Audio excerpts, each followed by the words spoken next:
আসসালামু আলাইকুম। আমি সারা। আগামীকাল তোমাদের সবারই ঢাবি ভর্তি পরীক্ষা। তো যারা শুরু থেকেই ঢাবি প্রিপারেশন নিয়েছো তাদের আশা করি প্রস্তুতি অনেক ভালো। আর যারা মেডিকেল প্রিপারেশন নিয়েছিলা তাদের হয়তো ম্যাথে, ফিজিক্সে একটু খারাপ হতে পারে। রিটেন নিয়ে তোমরা অনেক চিন্তায় আছো। তো বলবো যে হতাশ হওয়ার কিছু নাই, যদি কালকের পরীক্ষা সন্তোষজনক নাও হয় তবু হাল না ছেড়ে দিয়ে সামনে 22 তারিখে জগন্নাথের পরীক্ষা আছে, 1 তারিখে চবির এক্সাম আছে। তো সেগুলোতে কিন্তু অনেক ভালোভাবে একটা সিট তোমরা ক্র্যাক করতে পারবা। কারণ জগন্নাথে এবার নেগেটিভ মার্কিং নেই, এটা হচ্ছে সব থেকে বড় সুযোগ। আরেকটা সুযোগ হচ্ছে সেকেন্ড টাইম নেই।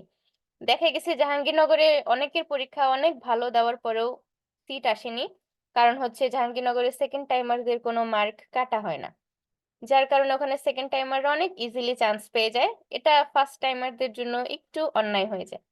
তো যারা এই ভুক্তভোগী আছো তারা জগন্নাথে একটা সিট ভালোভাবে ক্র্যাক করতে পারবা, কারণ সেখানে সেকেন্ড টাইম নেই, শুধু তোমরাই ভালোভাবে এক্সাম দিবা, নেগেটিভ মার্কিং নেই।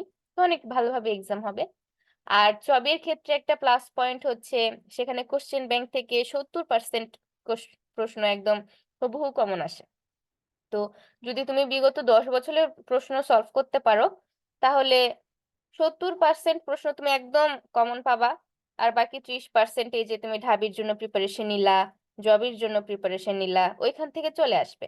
অনেকে আছো যে জগন্নাথ আর চট্টগ্রাম দুইটা প্রিপারেশন একসাথে নিচ্ছ, এখন কোনটা রেখে কোনটা পড়বা বুঝতে পারো না। তাদের বলবো যে যারা ফার্স্ট টাইমার আছো জগন্নাথে পরীক্ষা দিবা 22 তারিখে, যেহেতু আমি জগন্নাথের প্লাস পয়েন্ট গুলা বললাম, তো তোমাদের উচিত হবে 22 তারিখ পর্যন্ত জগন্নাথের জন্য একদম ফুল প্রিপারেশন নিয়ে পড়াশোনা করা, যেন একটা সিট তোমরা ক্র্যাক করতে পারো।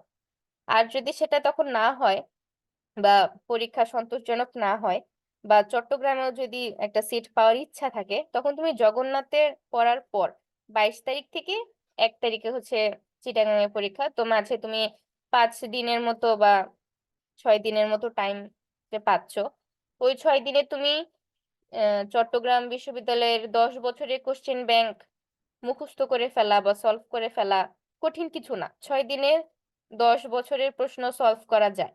তো তুমি ওই 10 বছরের প্রশ্ন সলভ করলে 70% কমন পাবা, এটা আমি তোমাকে একদম গ্যারান্টি দিয়ে বলতে পারি যে 70% তুমি হুবহু চিটাগাং ইউনিভার্সিটির বিগত 10 বছরের প্রশ্ন থেকে কমন পাবা।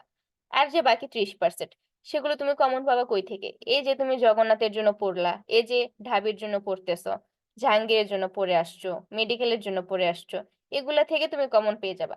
তো চট্টগ্রামে এর জন্য চান্স পাওয়াটা খুবই ইজি হবে তোমাদের জন্য। তো বলবো কালকে ঢাবির এক্সামটা একদম রিল্যাক্সে দাও, বেশি চিন্তা করার কোনো কারণ নেই। এরপরে হাতে আরো দুইটা অপশন আছে, এগুলো শেষ হয়ে গেলে সামনে রাবির পরীক্ষা আছে, রাবির পরীক্ষা এখনো হয় নাই। তো সেটা একটা সুযোগ তোমাদের থেকেই যাচ্ছে। তো তোমাদের যেহেতু রিটেন নিয়ে অনেক প্রশ্ন, রিটেন কি লিখবো কিভাবে লিখবো কিছুই তোমাদের কোনো আইডিয়া নেই, সেজন্য আমি কয়েকটা রিটেন দেখাই দেবো, শুধু বোটানিটা দেখাবো। আমি যেহেতু শুধু বায়োলজিটাই পড়াই, বাকি সাবজেক্ট মানে সেরকম পাই না, সেজন্য আজকে বোটানিটাই দেখাই দিই। আর আজকে রাতে এত সময় হবে না যে আমি বাকিগুলো দেখাই দিই। আর রিটেনে মার্কস পাওয়ার একটা, আচ্ছা এর আগে একটা কথা বলি যে সবার কিন্তু রিটেন খাতা চেক করা হয় না।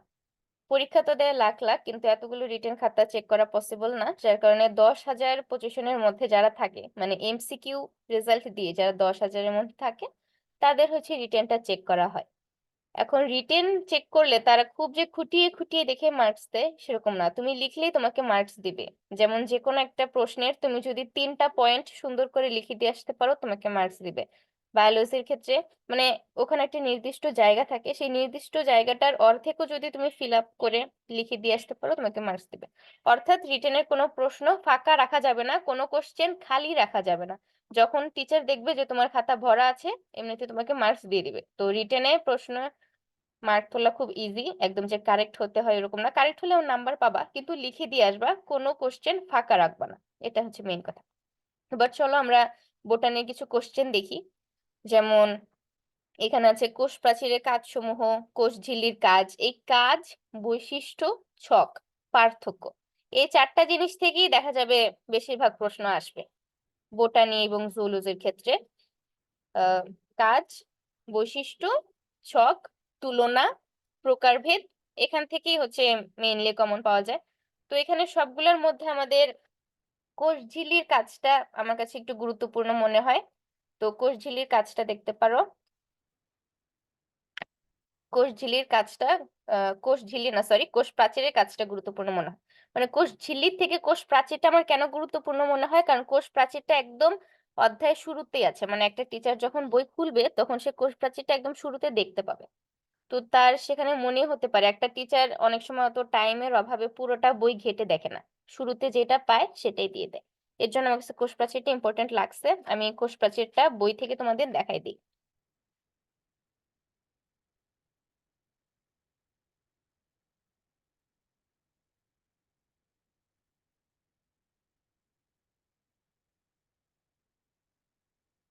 এই যে আমাদের কোষ প্রাচীরের কাজ। কোষ প্রাচীরের কাজ। তো কোষ প্রাচীরের প্রধান কাজ কি? আকৃতি দান করা। মানে অবশ্যই এটা তো আকৃতি দান করবেই।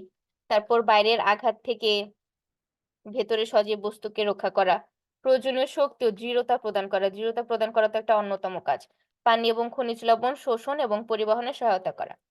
এখান থেকে সবগুলো অপশনই সবগুলো পয়েন্টই তোমার লিখতে হবে বিষয়টা তা না। জাস্ট ৩ টা তুমি যদি মনে করো পারো না, হ্যাঁ? তোমার মনে করো কোষ প্রাচীর আসছে, তুমি এটা পারো না। তুমি এটা ভেবে ভেবে লিখে দিবা যে কোষ প্রাচীর কি করে। একটা কোষের আকৃতি প্রদান করে, বাইরের আঘাত থেকে তো তাকে রক্ষা করবে, যেহেতু সে একটা বর্ডার, সে তো বাইরের আঘাত থেকে রক্ষা করবে। সে দৃঢ়তা প্রদান করে। আর যেহেতু সে বর্ডার, সে কি করে? এক কোষকে অন্য কোষ থেকে পৃথক করে, মানে আলাদা করে। একটা কোষ থেকে, যেহেতু সে বর্ডার, তো এই ৩টা কাজ তো তার জেনারেল কাজ। আকৃতি প্রদান করা, বাইরের আঘাত থেকে রক্ষা করা, আর একটা হচ্ছে একটা থেকে আরেকটারে পৃথক করা। আরো যা যা আছে, কূপ এলাকা। তো এগুলা তুমি ভেবে ভেবে লিখে দিয়ে আসবা। যদি তোমার কমন নাও পারে, এরকম চিন্তা করে একটা বাস্তব জ্ঞান চিন্তা করে লিখে দিয়ে আসবা। জাস্ট ৩টা পয়েন্ট লিখলেও তুমি মার্কস পাবা, কিন্তু ছেড়ে দিয়ে আসবা না। তাহলে আমাদের কোষ প্রাচীর গেল।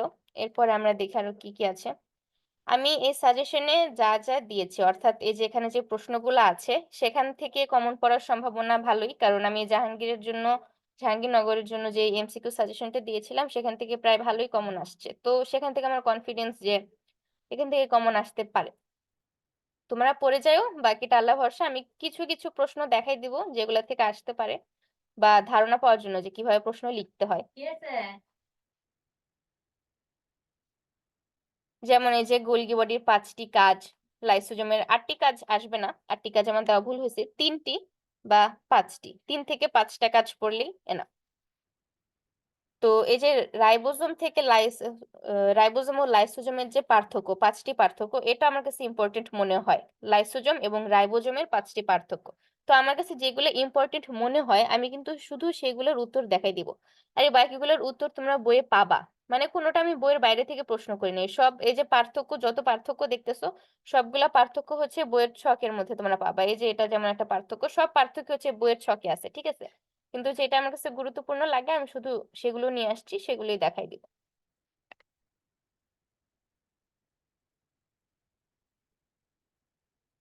রাইবোজোমটা দেখো। আমরা কি জানি যে রাইবোজোম হচ্ছে একটা ঝিল্লিবিহীন অঙ্গাণু। রাইবোজোম একটা ঝিল্লিবিহীন অঙ্গাণু, অর্থাৎ কি এটা কোনো আবরণ দিয়ে আবৃত নয়। আর লাইসোজোম কি? লাইসোজোম হচ্ছে আবরণী দিয়ে আবৃত। লাইসোজোমের প্রধান কাজ কি? অন্তঃকোষীয় পরিপাকে সহায়তা করা। আর রাইবোজোমের প্রধান কাজ প্রোটিন সংশ্লেষ করা। এই দুইটা একদম জেনারেল নলেজ থেকে বলে ফেলা যায়। লাইসোজোমে কি থাকে? এনজাইম থাকে। আর রাইবোজোমে থাকে আরএনএ এবং হিস্টোন প্রোটিন। আরএনএ এবং হিস্টোন প্রোটিন। রাইবোজোমের 2টা অসমান খন্ড থাকে, কিন্তু লাইসোজোমের কোনো খন্ড থাকে না। লাইসোজোম হচ্ছে একদমই অখণ্ডিত, লাইসোজোমের কোনো খন্ড নেই। আর রাইবোজোমে কিন্তু 2টা খন্ড বা উপ একক বলি আমরা, সেটা থাকে। তো এইভাবে তোমার যদি সবগুলা মনে না থাকে, তুমি 3টা পার্থক্য লিখে দিয়ে আসবা, মার্কস দিবে। এরপরে আমরা পরের প্রশ্নগুলো দেখি। উম এইখানে এই দুইটা তেমন একটা ইম্পর্টেন্ট না, আমি দিছি তোমরা দেখবা, কিন্তু যেহেতু পরীক্ষার আগের রাত আমি শুধু ইম্পর্টেন্ট গুলো দেখাই দিব। মাইটোকন্ড্রিয়াকে পাওয়ার হাউস কেন বলা হয়? ইম্পর্টেন্ট কেন বলা হয়? কারণ মাইটোকন্ড্রিয়াতে গ্লাইকোলাইসিস বাদে শোষণের যে বাকি 3টা ধাপ আছে সেগুলো ঘটে। ক্রেবস চক্র ঘটে। ক্রেবস চক্রে সব থেকে বেশি শক্তি উৎপন্ন হয়। এই জন্য মাইটোকন্ড্রিয়াকে পাওয়ার হাউস বলা হয়, কারণ মাইটোকন্ড্রিয়াতে শক্তি বা এটিপি তৈরি হয়। তো এটা এসএসসির পড়া, এটা পারবা।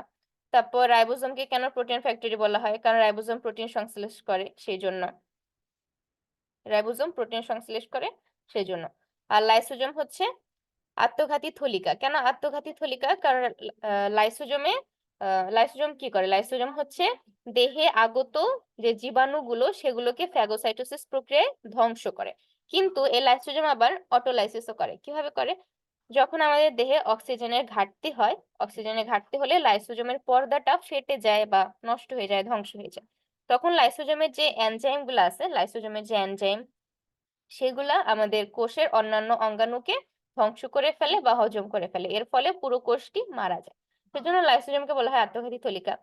আর গোলগি বস্তুকে কেন ট্রাফিক পুলিশ বলা হয়? এটা অনেকে আবার পারবে না। দেখা যাবে এই ৩ টা পারবে কিন্তু গোলগি বডিকে ট্রাফিক পুলিশ কেন বলা হয়? এটা অনেকেই পারবে না। মানে গোলগি বডিকে ট্রাফিক পুলিশ বলা হয় এটা জানে, কিন্তু কেন বলা হয় সেটা জানে না। তোমরা যারা জানো ভালো, কিন্তু আমার মনে হয় যে অনেকে জানে না। সেজন্য আমি এটা একটু দেখাই দেব।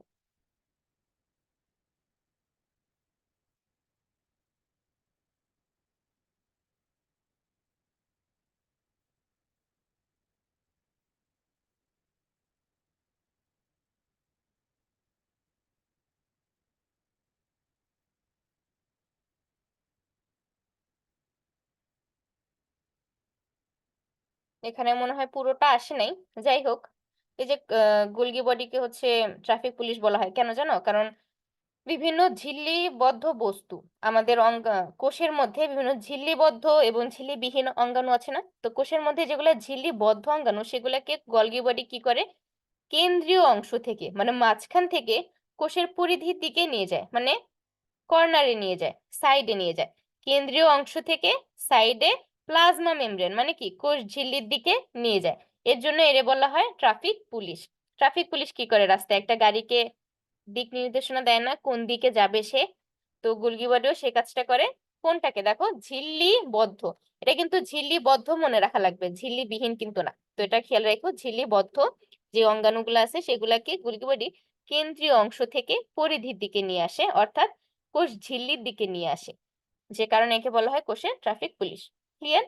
এভাবে একটু লিখে দিবা গোলগি বডি, মানে একটু প্রথমে একটু ভূমিকা দিয়ে তারপর গোলগি বডিকে কেন বলা হয় ট্রাফিক পুলিশ বললে হবে। আর মাইটোকন্ড্রিয়ার ৫টি কাজ লিখো। এই কাজগুলো পড়ে নিবা। আমার কাছে যেগুলো ইম্পোর্টেন্ট মনে হবে এই মুহূর্তে আমি শুধু সেগুলোই দেখাই দিব। মাইটোকন্ড্রিয়া আর প্লাস্টিডের মধ্যে ৫টি পার্থক্য। এটাও ইম্পোর্টেন্ট। এটা বই থেকে দেখে নিও তোমরা। বইয়ের মধ্যেই আছে। বেশি কঠিন না। আর এই যে ডিএনএ এবং আরএনএ এর মধ্যে যে পার্থক্য, ৫টি পার্থক্য। এটা একটু গুরুত্বপূর্ণ। এটা আমি দেখাই দিই। এটা বেশি গুরুত্বপূর্ণ মনে হয় আমার কাছে।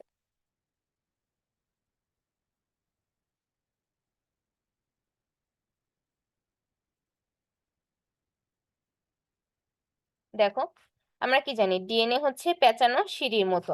আর আরএনএ কি? শিকলের মতো।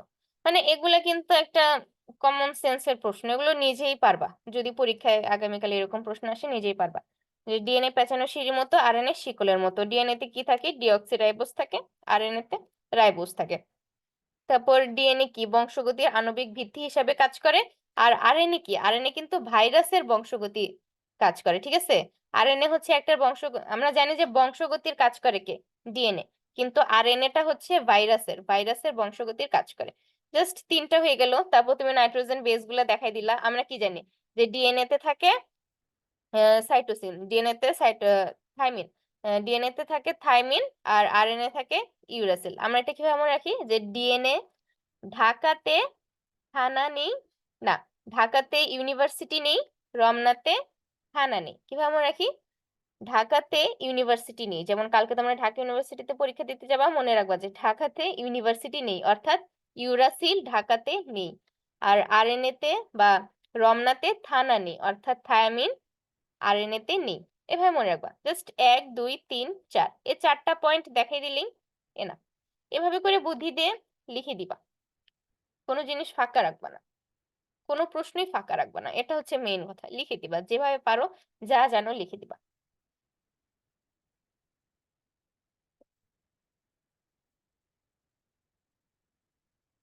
এই যে আদি কোষ এবং প্রকৃত কোষের মধ্যে যে পার্থক্য, এটা থেকে কিন্তু প্রশ্ন বারবারই আসতেছে। মেডিকেলেও আসছে। এই কিছুদিন আগে জাবির ডি ইউনিটেও আসছে। আদি কোষের একক বা আদি কোষের অনন্য বৈশিষ্ট্য কোনটি? অপরেন তন্ত্র। চলো আমরা এই প্রশ্নটা একটু দেখে আসি, যেহেতু এটা বারবার আসতেছে, মেডিকেল আসছে, জাহাঙ্গীরনগর আসছে, তো আমার মনে হয়েছে যে এটা রিটেনে আসতে পারে, রিটেনের জন্য গুরুত্বপূর্ণ, সেই জন্য এটা আমি দেখাই দিব। ঠিক আছে, এটা হচ্ছে আজিবুর স্যারের ছক কিন্তু। ঠিক আছে, এটা আমি কেন আজিবুর স্যারের ছকটা নিয়ে আসছি, আমার কাছে হাসান স্যারের ছকের থেকে আজিবুর স্যারের ছকটা সহজ মনে হয়েছে, গুছানো লেখা মনে হয়েছে, সেই জন্য নিয়ে আসছি। ঠিক আছে, তো আদিকোষ কি? আদিকোষ হচ্ছে সুগঠিত নিউক্লিয়াস অনুপস্থিত, এটাই তো মেইন থিম। আর এখানে কি, নিউক্লিয়াসটা সুগঠিত, নিউক্লিয়াস ঝিল্লি এবং নিউক্লিওলাস যুক্ত, এটা হচ্ছে মেইন থিম। এটা আমরা লিখলাম। তারপর লিখতে পারি যে এটার হচ্ছে অপরণতন্ত্র আছে, এটার অপরণতন্ত্র নেই। এই অপরণতন্ত্রটাই কিন্তু আদিকোষের মেইন কথা। তারপর আমরা লিখতে পারি যে প্রকৃত কোষের নিউক্লিয় বস্তু হচ্ছে ক্রোমোজোম, আর আদিকোষের নিউক্লিয় বস্তু হচ্ছে ডিএনএ বা নিউক্লিওয়েড।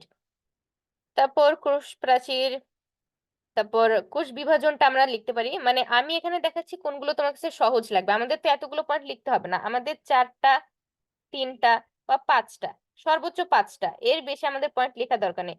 3টা পয়েন্ট লিখতে বলে, অনেক সময় 5টা বলে, তো এর বেশি লাগবে না, তো আমরা 3-4টা করেই দেখবো। কোষীয় বিভাজন অ্যামাইটোসিস পদ্ধতিতে হয় আমরা জানি, আদিকোষে। আর প্রকৃত কোষে কি হয়, মাইটোসিস এবং মিওসিস। আদিকোষে রাইবোজোম আর প্রকৃত কোষে রাইবোজোম। এই যে রাইবোজোম, আদিকোষে কি থাকে, শুধু 70s টা থাকে, কিন্তু প্রকৃত কোষে 70 এবং 80s দুইটাই থাকে। তো এইভাবে 5-6টা, 5-6টা না, সরি, 3-4টা 5টা লিখে দিলেই হবে তুলনা, বেশি লিখতে হবে না।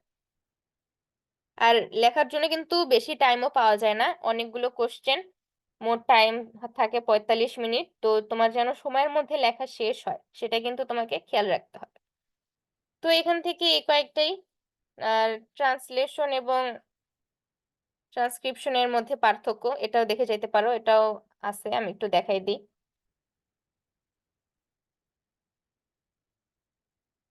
এই পার্থক্যের ছকগুলা, বৈশিষ্ট্য, তারপর প্রকারভেদ, এখান থেকে হচ্ছে বেশি আসবে। ঠিক আছে, আর এখান থেকে আসে।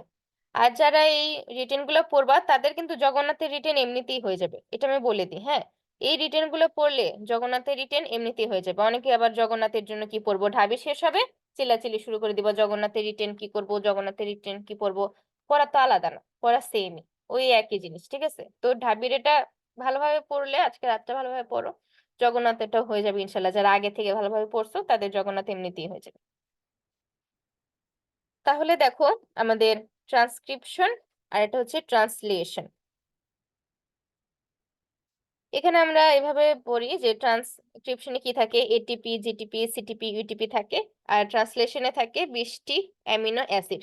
তারপর এটা কাকে বলে, ডিএনএ অণু থেকে আরএনএ অণুতে কপি করা যেটা, সেটাকে বলে ট্রান্সক্রিপশন। অর্থাৎ ডিএনএ থেকে আরএনএ তৈরি, সেটাকে বলে ট্রান্সক্রিপশন। ট্রান্সলেশন কি, এমআরএনএ থেকে প্রোটিন তৈরি। ট্রান্সলেশন কি, প্রোটিন তৈরি। ট্রান্সলেশন হচ্ছে প্রোটিন তৈরির প্রক্রিয়া। তো এই দুইটা তো এমনিতেই পারা গেল। তারপর এটা কোথায় হয়, এটা হয় হচ্ছে নিউক্লিয়াসে, আর এটা হয় সাইটোপ্লাজমে। অর্থাৎ ট্রান্সক্রিপশন হয় নিউক্লিয়াসে আর ট্রান্সলেশন হয় সাইটোপ্লাজমে। তারপর ট্রান্সক্রিপশন কি, ডিএনএ থেকে আরএনএ, তাহলে এর রাইবোজোমের কোনো সম্পর্ক নেই, এটা তো প্রোটিন তৈরি না। প্রোটিন তৈরি করে কি, ট্রান্সলেশন, অর্থাৎ এর সাথে রাইবোজোমের সম্পর্ক আছে। এটা একটা কমন সেন্স যে ট্রান্সলেশন, যেহেতু এটা প্রোটিন তৈরির প্রক্রিয়া, তার মানে কি এখানে রাইবোজোম সংশ্লিষ্ট। তো এইভাবে ইজিলি তুমি 4টা পয়েন্ট পেরে যাবে, সবগুলো পারার দরকার নেই। ঠিক আছে, এর পরের গুলো আমরা দেখি, এর পরের প্রশ্ন। তো আমাদের প্রথম অধ্যায় শেষ হয়ে গেল। এই কয়েকটা দেখবা প্রশ্নগুলা, স্ক্রিনশট দিয়ে দিয়ে তোমরা দেখে নিও। এরপরে আসো কোষ বিভাজন। কোষ বিভাজনে তো অনেকগুলো বৈশিষ্ট্য আছে। প্রথমত, যেমন কোষ অ্যামাইটোসিস সম্পর্কে তুমি 5টা বাক্য লিখতে পারো। আচ্ছা, এটা আমি দাগাইলাম না কারণ এটি ইম্পর্টেন্ট না, আমি শুধু ইম্পর্টেন্ট গুলো দাগাবো। অ্যামাইটোসিস সম্পর্কে হচ্ছে 5টি বাক্য লিখো। তারপর মাইটোসিস কোষ বিভাজনের বৈশিষ্ট্য, ইন্টারফেজের গুরুত্বটা বইয়ের মধ্যে আছে, দেখে নিও। তারপর ক্যারিওকাইনেসিস এবং এই যে ইন্টারফেজের গুরুত্বটা বইয়ের মধ্যে আছে, দেখে নিও। তারপর ক্যারিওকাইনেসিস এবং সাইটোকাইনেসিস এর মধ্যে যে পার্থক্য, এটাও বইয়ের মধ্যে আছে, দেখে নিবা। আর মাইটোসিসের তাৎপর্য আমার কাছে মনে হয় এটা একটু বেশি গুরুত্বপূর্ণ, এটা দেখাই দিই। দেখো, মাইটোসিসের গুরুত্বটা দেখো।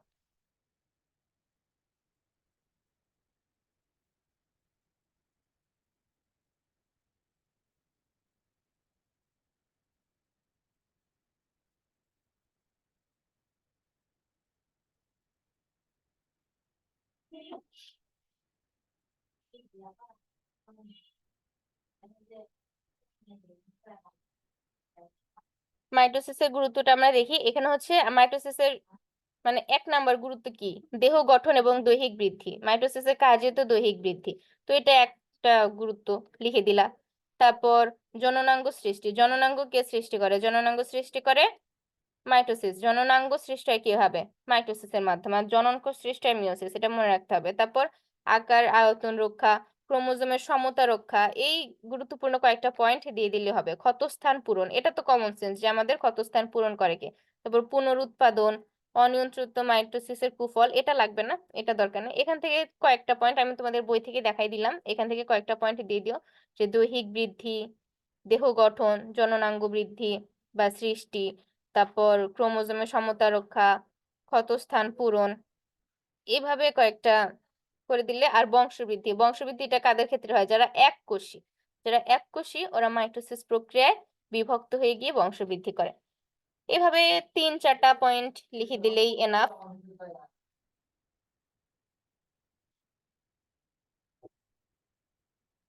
তারপরে এখানে থাকতে পারে তোমার অনিয়ন্ত্রিত মাইটোসিসের ফলে যে ক্যান্সারটা হয় সেটা, মানে অনিয়ন্ত্রিত মাইটোসিস বিভাজনের ফলে কি ঘটে সেটা, এটাও আসতে পারে, দেখতে পারো বইয়ের মধ্যে আছে। তারপর অ্যামাইটোসিস এবং মাইটোসিসের পার্থক্য, সব বইয়ের ছক, এগুলো সব বইয়ের ছক। তো এখান থেকে আমার কাছে একটাই গুরুত্বপূর্ণ লাগে, এর বাকিগুলো তেমন গুরুত্বপূর্ণ না। মায়োসিসের বৈশিষ্ট্য এগুলো দেখতে পারো, জাস্ট এই মাইটোসিসটা ভালোভাবে দেখো, আমার মনে হয় যে মাইটোসিস থেকে আসার সম্ভাবনা বেশি। এরপরের গুলো আমরা দেখি। এরপরে ভাইরাস। এখান থেকে গুরুত্বপূর্ণ হচ্ছে এই যে হেপাটিক সাইজোগনি এবং এরিথ্রোসাইটিক সাইজোগনি, এই দুইটার মধ্যে পার্থক্যটা আমার কাছে গুরুত্বপূর্ণ মনে হয়। বাকিগুলো গুরুত্বপূর্ণ, বাকিগুলো হচ্ছে এটা গুরুত্বপূর্ণ, এটা গুরুত্বপূর্ণ। ৩ আর ৪, ৪ নাম্বারটাও ভালোই গুরুত্বপূর্ণ আছে। ফ্লাজেলা এবং পিলির মধ্যে ৪টি বৈশিষ্ট্য, দেখবা ৪টা বৈশিষ্ট্যের একটা ছক আছে, এটা ৪-এর, এটা আছে ৪টি বৈশিষ্ট্য, দেখে নিও বই থেকে। আর হেপাটিক সাইজোগনি আর এরিথ্রোসাইটিক সাইজোগনির পার্থক্যটা আমি দেখাই দিচ্ছি।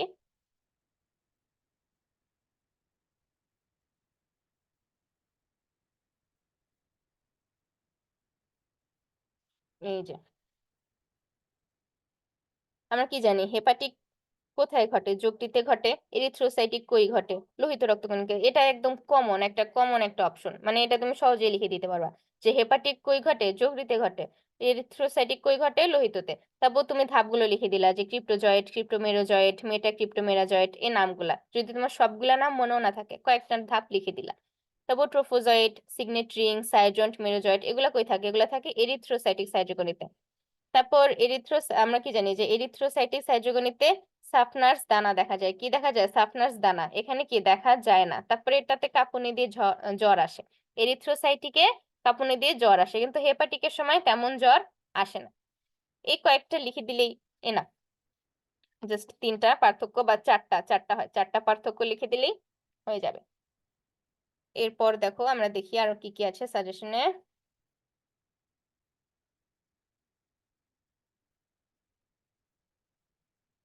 তো ভাইরাস একটু কি, এরপরে আমরা আসি নগ্নবীজ। এখান থেকে যেটা হচ্ছে সাইকাসের 5টি বৈশিষ্ট্য, এটা আমার কাছে ইম্পর্টেন্ট মনে হয়। আর একবীজপত্রী এবং দ্বিবীজপত্রী উদ্ভিদের মধ্যে পার্থক্য, না এটা তেমন ইম্পর্টেন্ট লাগবে না, এটা লাগবে না, এটা লাগবে না। সাইকাসের 5টি বৈশিষ্ট্য, হ্যাঁ এটাই আমার কাছে ইম্পর্টেন্ট লাগে। আর অমরা বিন্যাসটা, অমরা বিন্যাসের একটা ভিডিও দেওয়া আছে, যে অমরা বিন্যাস যাদের মনে থাকে না, আমি কয়েকটা ট্রিক্স দিয়ে দিছি, ওই ভিডিওটা দেখে নিলেই পেরে যাবা। কারণ ওখানে মানে অমরা বিন্যাসের অনেকগুলো উদাহরণ, এগুলা মুখস্থ করতে গেলে খুব টাফ। তো ট্রিক্স দেখে বা নিউমোনিক দিয়ে তুমি যদি মনে রাখতে পারো ইজিলি মনে থাকবে, আর সারা জীবন মনে থাকবে। আর মুখস্থ করলে বেশি দিন মনে থাকে না সেটা। তাহলে চলো আমরা সাইকাসের 5টি বৈশিষ্ট্য দেখে আসি। এই যে সাইকাস, এখান থেকে তোমাকে সবগুলা লিখতে হবে না, ওই যে বললাম 3-4টা বা 5টা, 5টা লিখে দিলে ভালো, তুমি 5টা বৈশিষ্ট্য লেখার চেষ্টা করবা। তাহলে আমরা কি জানি যে সাইকাস হচ্ছে স্পোরোফাইট, এটা তো জানি। দেহ মূল, কাণ্ড এবং পাতায় বিভক্ত। স্পোরোফাইট মানে কি? দেহ মূল, কাণ্ড এবং পাতায় বিভক্ত। আর এটা কি থাকে? সাইকাসের পাতায় থাকে ট্রান্সফিউশন টিস্যু, যেটা হচ্ছে পানি পরিবহন করে। তারপর গৌণ অস্থানি কলয়েড মূল দেখা যায়। আরেকটা গুরুত্বপূর্ণ বৈশিষ্ট্য কি, সাইকাসের শুক্রাণু উদ্ভিদকুলে সর্ববৃহৎ, এটা কি লাটিমের মতো এবং বহু ফ্লাজেলা বিশিষ্ট। এরকম 5টা বৈশিষ্ট্য দেওয়া কিন্তু কঠিন কিছু না, কচি পাতায়। দেখো এক একটা প্রশ্নের জন্য মার্ক থাকবে আড়াই আড়াই নাম্বার করে থাকবে। তো অনেকগুলো প্রশ্ন থাকবে, বেশি সময় নেওয়া যাবে না, 45 মিনিটে শেষ করতে হবে। তো তাড়াতাড়ি করে যেন তুমি সবগুলো প্রশ্ন টাচ করতে পারো এইভাবে তোমার লিখতে হবে, ঠিক আছে? একটা প্রশ্ন লিখতে গিয়ে 10 মিনিট লাগিয়ে দিলে বাকিগুলা নেব, মানে এরকম করা যাবে না, তাহলে তুমি ওইখানেই শেষ। ঠিক আছে, তাহলে সাইকাসেরটা গেল। সাইকাস সবাই পারে, এটা কমন জিনিস, পারা জিনিস, আমার মনে হয় সবাই পারে। এরপরে আমরা আসি টিস্যুতে। টিস্যুর মধ্যে আমরা কি কি দেখতে পারি? টিস্যুর মধ্যে যে একবীজপত্রী কাণ্ড এবং একবীজপত্রী মূল, এটার মধ্যে 5টি পার্থক্য।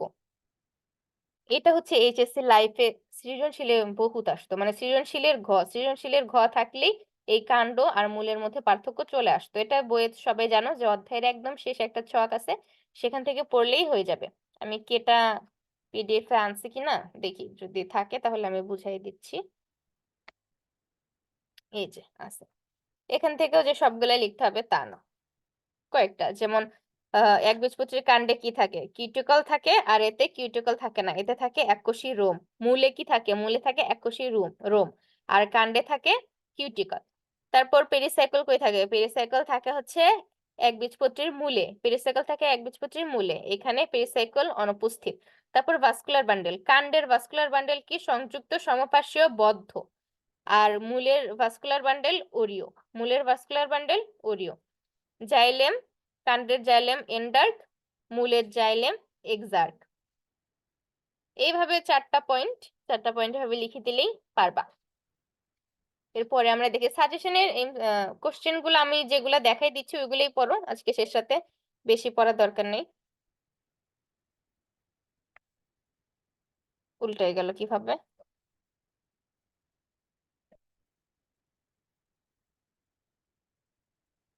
হ্যাঁ,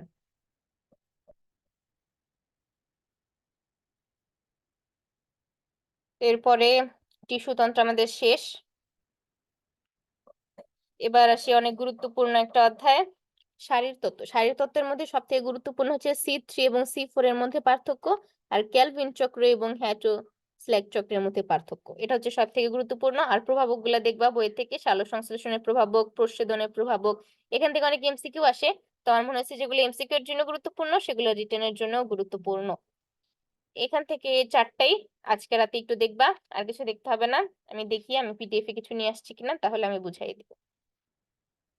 এখানে আছে ক্লোরোফিল চক্র এবং হ্যাটো-স্ল্যাক চক্রের মধ্যে পার্থক্য। তাহলে আমরা জানি কি, ক্যালভিন, ক্যালভিনের ক্যালভিনের সবকিছু কম, আর হ্যাটো-স্ল্যাক চক্রে সবকিছু বেশি বেশি। তাহলে ক্যালভিন চক্রটা ঘটে কোথায়, মেসোফিল কোষে ঘটে, আর হ্যাটো-স্ল্যাক চক্র ঘটে বান্ডেল শীট কোষে।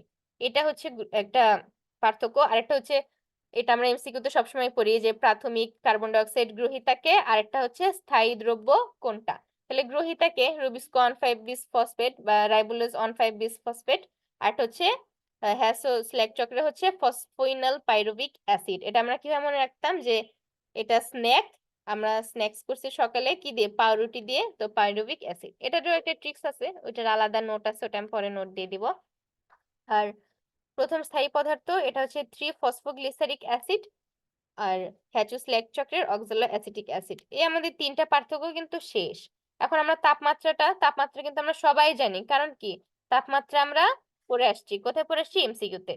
আর যে বললাম ক্যালভিন চক্রের সবকিছুই কম, কম থাকার কারণে এটার তাপমাত্রাও কম, 10 থেকে 25। আর হ্যাচোস্ল্যাক চক্রের তাপমাত্রা হচ্ছে 30 থেকে 45। এই 4টা দিয়ে দিলেই এনা, ঠিক আছে? এগুলো কিন্তু আমরা এমসিকিউ এর জন্য সবাই পড়ছি। তাহলে রিটেনেও যদি আসে, আমরা এমসিকিউ এর জন্য যে 4টা অপশন পড়তাম, যে 4টা তথ্য পড়তাম, সেই 4টা তথ্য দিয়ে দিলে আমাদের রিটেনের মার্কস চলে আসবে। তো রিটেন দেখে ভয় পাওয়ার কিচ্ছু নেই। এরপরে দেখি আমরা, এরপরে আর কি আনছি,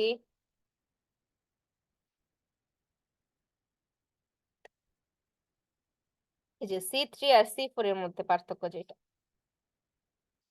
এটা আমরা যেটা দেখতে পারি, যে উচ্চ তাপমাত্রায় খাপ খাইয়ে নিতে সক্ষম নয়, এটা খাপ খাইয়ে নিতে সক্ষম। আর সপ্তাহে C3 আর C4 যেটা মেইন কথা যেটা হয় মেসোফিল টিস্যুতে আর ওটা হয় কোথায় বান্ডেল শিট টিস্যুতে। তারপর এই যে সি থ্রিতে কি চলে ক্যালভিন চক্র, এটা আমরা সবাই জানি, মানে একদম ইজি না। C3তে ক্যালভিন চলে আমরা জানি। আর C4 কি হয়, C4 হয় হচ্ছে বান্ডেল শিট কোষে ক্যালভিন চক্র সম্পন্ন হয়। আচ্ছা, C3তে হচ্ছে মেসোফিল কোষে বান্ডেল শিট সম্পন্ন হয়, আর C4 হচ্ছে C3তে হচ্ছে মেসোফিল কোষে বিক্রিয়া সম্পন্ন হয়, আর C4 হচ্ছে বান্ডেল শিট কোষে সম্পন্ন হয়। তো একটু সরি, এখানে একটু ভুল ছিল। সেটা কি, C3 হচ্ছে মেসোফিল কোষে সম্পন্ন হয়, আর C4 হচ্ছে বান্ডেল শিট কোষে সম্পন্ন হয়। আর হচ্ছে এটা সালোকসংশ্লেষণের হার কম। সালোকসংশ্লেষণের হার কম কার, C4 এর, আর C3 এর হচ্ছে সালোকসংশ্লেষণের হার বেশি। তারপর C3 যে উদাহরণগুলা ধান, গম, বার্লি, আম, কাঁঠাল এটা দিলা। আর C4 এর উদাহরণগুলা গিনি ঘাস, ইক্ষু, ভুট্টা, মুথা ঘাস, এগুলা মানে উদাহরণগুলো দিয়ে দিলাম। এই কয়েকটা, এটা তেমন একটা ইম্পর্টেন্ট না। ইম্পর্টেন্ট হচ্ছে ক্যালভিন চক্র এবং হ্যাচ-স্ল্যাক চক্রের মধ্যে পার্থক্য, সেটা হচ্ছে বেশি ইম্পর্টেন্ট। আর এটা একটু দেখে যাইও, এভাবে লিখে দিবা মনে করে করে, হয়ে যাবে। এরপরে আসো, তাহলে এটাই শারীরতত্ত্ব থেকে হ্যাচ-স্ল্যাক চক্র আর C4 আর C3 পার্থক্যটা আজকে রাতে দেখে যাইও। আর কি দেখবা, আর হচ্ছে প্রভাবক গুলা, সালোক সংশ্লেষণ ও প্রশোধনের প্রভাবক। এরপরে আছে হচ্ছে জীব প্রযুক্তি। তো জীব প্রযুক্তির মধ্যে আমার কাছে ইম্পর্টেন্ট লাগে হচ্ছে টিস্যু কালচার আর রিকম্বিনেন্ট ডিএনএ এর মধ্যে 5টি পার্থক্য এটা থাকতে পারে। তারপর রিকম্বিনেন্ট ডিএনএ প্রযুক্তি, এটা ধাপগুলো থাকতে পারে। আর অপরাধী শনাক্তকরণে যে জিনোম সিকোয়েন্সিং 5টা প্রয়োগ, এটা থাকতে পারে। তো আমি 3 নাম্বারটা একটু দেখাই দিই, তোমাদের বুঝাই দিই। দেখো 3 নাম্বারটা আশা করি সহজ লাগবে। আমার আজকের ক্লাসটা নেওয়ার উদ্দেশ্য হচ্ছে তোমরা কিভাবে লিখবা সেটা একটু বুঝাই দেওয়া। আরো কিছু ছক বাকি। আচ্ছা, যাই হোক, মাইটোসিস এবং মিওসিসের মধ্যে পার্থক্য, এটাও গুরুত্বপূর্ণ। মাইটোসিস আর মিওসিসের মধ্যে পার্থক্য আমরা কি জানি, এটা একদম সহজ একটা জিনিস, যে মিওসিসটা ক্রসিং ওভার কোথায় ঘটে, ক্রসিং ওভার ঘটে মায়োসিসে, তার মানে মাইটোসিসে ক্রসিং ওভার ঘটে না। এটার সাথে হচ্ছে যৌনক্রম এবং বিবর্তনের সম্পর্ক রয়েছে। মাইটোসিসের সাথে কিন্তু যৌনক্রম বিবর্তনের কোনো সম্পর্ক নেই। তারপর মেন্ডেলের সূত্র কি দিয়ে ব্যাখ্যা করা যায়, মিওসিস দিয়ে। মাইটোসিস দিয়ে এটা ব্যাখ্যা করা সম্ভব না। তারপর সংঘটিত হয় কোথায়, সংঘটিত হয় হচ্ছে হ্যাপ্লয়েড, ডিপ্লয়েড এবং পলিপ্লয়েড কোষে। আর মায়োসিস হ্যাপ্লয়েড কোষে হয় না। এই কয়েকটা একটু পড়লে হয়ে যাবে। এখানে মানে জাস্ট কয়েকটা একটু রিভাইজ দিলেই ইজি। এরপরে দেখি, আমরা দেখতেছিলাম হচ্ছে আরেকটার পার্থক্য কোথায়, এটা মনে মেবি নিয়ে আসিনি। এই জানছি টিস্যু কালচার আর রিকম্বিনেন্ট ডিএনএ এর মধ্যে পার্থক্য। দেখো, এই যে টিস্যু কালচার, এটা হচ্ছে রিকম্বিনেন্ট ডিএনএ, এটার মধ্যে আমরা পার্থক্য কিভাবে করতে পারি, যে এটা হচ্ছে একটা জটিল প্রক্রিয়া, কম জটিল প্রক্রিয়া, আর এটা হচ্ছে বেশ জটিল প্রক্রিয়া। অর্থাৎ এই যে টিস্যু কালচার এটা কিন্তু কম জটিল, কিন্তু রিকম্বিনেন্ট ডিএনএ এটা কিন্তু সবাই চাইলে করতে পারবে না, এটা একটু জটিল। এখানে প্লাজমিডের প্রয়োজন হয়, আমরা জানি রিকম্বিনেন্ট ডিএনএ তে প্লাজমিড অনেক গুরুত্বপূর্ণ একটা বাহক, কিন্তু টিস্যু কালচারে প্লাজমিডের প্রয়োজন হয় না। তারপর সংজ্ঞাগুলো লিখে দিলাম, টিস্যু কালচারের সংজ্ঞাটা, রিকম্বিনেন্ট ডিএনএ সংজ্ঞাটা। তারপর টিস্যু কালচার দিয়ে আমরা কি করি, চারা উৎপাদন করি। আর রিকম্বিনেন্ট ডিএনএ তো আমরা চারা উৎপাদন করি না, তো এটা সম্ভব নয়। আর টিস্যু কালচার দিয়ে হচ্ছে মাতৃ উদ্ভিদের গুণ সম্পন্ন হয়, আর এখানে হচ্ছে প্যারেন্ট জীব এবং ভিন্ন গুণ সম্পন্ন হয়। এইভাবে জাস্ট রিটেন গুলো লিখে দিলেই মার্কস পাবা। মানে পয়েন্ট ধরে ধরে কোনো জিনিস ফাঁকা রাখা যাবে না। আমি যে কয়েকটা জিনিস পড়ে দিলাম, এই ভিডিওটা যারা দেখলা তাদের আশা করি ওই কয়েকটা জিনিস পড়া হয়ে গেছে। ভিডিওটা দেখার পর বই থেকে একটু পড়ে নিলাম, এই কোশ্চেন গুলো একটু দেখতে পারো যেগুলো আমি দাগাইছি। তো রিটেনের মূল কথা হচ্ছে খালি রাখা যাবে না, লিখে দিয়ে আসবা যেভাবে পারো। আর এমসিকিউ এর জন্য ভালোভাবে প্রিপারেশন নাও, কারণ তোমার যদি এমসিকিউ তে 10,000 পজিশনের মধ্যে না থাকো, তাহলে কিন্তু রিটেন খাতাই চেক করবে না। তো রিটেন নিয়ে এত বেশি প্যানিক হওয়ার দরকার নেই। আর যেটা বললাম যে ঢাবির পরে জবই আছে, জবই আছে, যেকোনো একটাতে ইনশাল্লাহ হয়ে যাবে। আর যারা ভাবতেছো যে জবই আছে, জবই আছে, কোনটা রেখে কোনটার প্রিপারেশন নিব, তাদের তো বললামই তুমি 22 তারিখ পর্যন্ত ভালোভাবে জবের প্রিপারেশনটা নাও। তারপরে 22 তারিখ থেকে 28 তারিখ পর্যন্ত মাঝখানে তুমি 6 দিন 5 দিন পাবা। এই 5-6 দিনে 10 বছরের কোশ্চেন ব্যাংক অবভিয়াসলি পড়া যায়, কঠিন কিছু না। আর তুমি জবের জন্য যে এক্সট্রা গুলো পড়ছো সেগুলো দিয়ে ভালোভাবে কমন পেয়ে যাবে। ঠিক আছে? তো আশা করি সবার ক্লাস ভালো লাগছে। আর যদি ক্লাস ভালো লাগে তাহলে একটু রেসপন্স করো, তাহলে ইনশাল্লাহ জবের জন্য এবং জবের জন্য এরকম সাজেশন ভিডিও বানাবো, যেখানে রিটেন প্লাস এমসিকিউ দুইটাই থাকবে। এবার আমার আসলে প্ল্যান ছিল না সাজেশন ক্লাস বানানোর, যে কারণে হুট করে আজকে বানালাম। তো আজকে রাত হয়ে গেছে, এর বেশি আর ক্লাস বানানো সম্ভব না এখন, কালকে যেহেতু পরীক্ষা। তো যেহেতু ভালো লাগে, যদি ভালো লাগে তাহলে রেসপন্স করো, তাহলে আমি চেষ্টা করব জবের জন্য এবং জবের জন্য সাজেশন ক্লাস বানানোর। ঠিক আছে? আসসালামু আলাইকুম, সবাই ভালো থাকবা।